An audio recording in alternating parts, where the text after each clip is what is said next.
My mother, Brownie LeRay, acted as a cashier at our pharmacy back during the early part of the Louisiana maneuvers, somewhere in 41, 42, right after Pearl Harbor, when all the men were enlisted and they were started to get ready to have some type of invasion into Europe. They needed some type of experience, so they formed the Louisiana maneuvers here in southwest Louisiana and southeast Texas.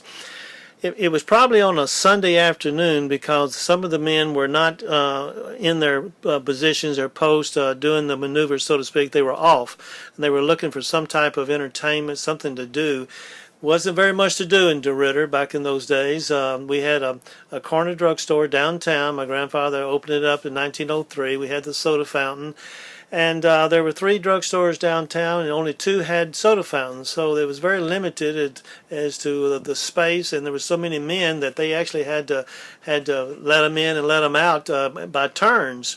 And so this one Sunday afternoon, this Jeep pulled up to the side of the building. Out jumps a general with a couple of his aides, and they came right into the store, right up to the fountain, to the counter where my mother was being the cashier. And it was General Patton. At that time, she did not know who he was, but she did know he was somebody, the way he acted and the way everybody acted when he came in the store. He walked right up to the counter, didn't push anybody out of the way. They just kind of stopped and moved and let him get to the counter. He asked to see a pipe, and she looked up and said, "I only have 2 left, a K Woody and a yellow bowl." And he says, "Well, let me look at them." So she handed him the 2 pipes. Meanwhile, the soldier, not little soldier, the soldier was standing there, and he kind of backed off. And then there was another one that came behind him to pay to get out, to leave the pharmacy. General Patton was taking his time, and he was discussing a little bit with his aides. They got off to another subject, she said. Meanwhile, the line kept getting longer and longer. Some of the guys were a little impatient. They knew he was somebody. They didn't really know who he was, but whispers started going around the store. This might be General Patton, you know. And of course, there was the Blue Army and the Red Army. They were fighting each other in a maneuver, make believe mock war. And there was a lot of activity in the area and a lot of chatter about who was going to whip who. Well, the soldier that was right behind General Patton decided to go ahead and reach around and say, "Sir, do you mind if I go ahead and pay and leave?" All of a sudden, his chest expanded out. He turns around, and pardon the language, but I'm going to tell you exactly what he said. He said, "God damn it, soldier, don't you know who I am?" Well, the place got quiet, very quiet. And my mother kind of was shocked. Not kind of shocked. She was very shocked. She didn't know how to react it. She knew if she said something, it might make it hard on the pharmacy because they kept hearing the word off limits. Some of you civilians in your businesses, if you don't treat our soldiers right, we'll make it off limits to you. So anyway, she and my father was in the back. He kind of meandered up front, not really saying much, but trying to find out what was going on. So meanwhile, he takes the pipes. He looks at them a little bit more. My mother says, "Sir," she says, "you may be a general, but you're no gentleman." And he looked at her, and then he just didn't say a word. He says, "I'll take the K Woody." And he paid for it and just walked out the store. That was her encounter. A lieutenant happened to be in there. He came up to her a few minutes later and said something to the effect that, "Sir, ma'am, we're sorry, we apologize. He's pretty rough, we understand. Well, he demands your attention."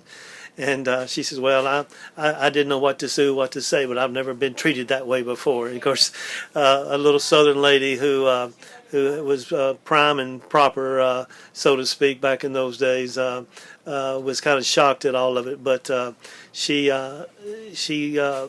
was really surprised at how well all the other soldiers apologized, how sweet they were, how nice they were, and of course from that she continued to work at the USO here, which was one of the first ones in the country. But she really had a story that she kept telling over and over all through the years. And so what was her involvement at the USO? Now she... Well, she and several other ladies and men from this area were very instrumental in getting it started. They worked very hard. There was not a USO off base in the country. There was a few on some of the bases around the country, but not one off base. And there was a real big race to see who was going to be the first one off base.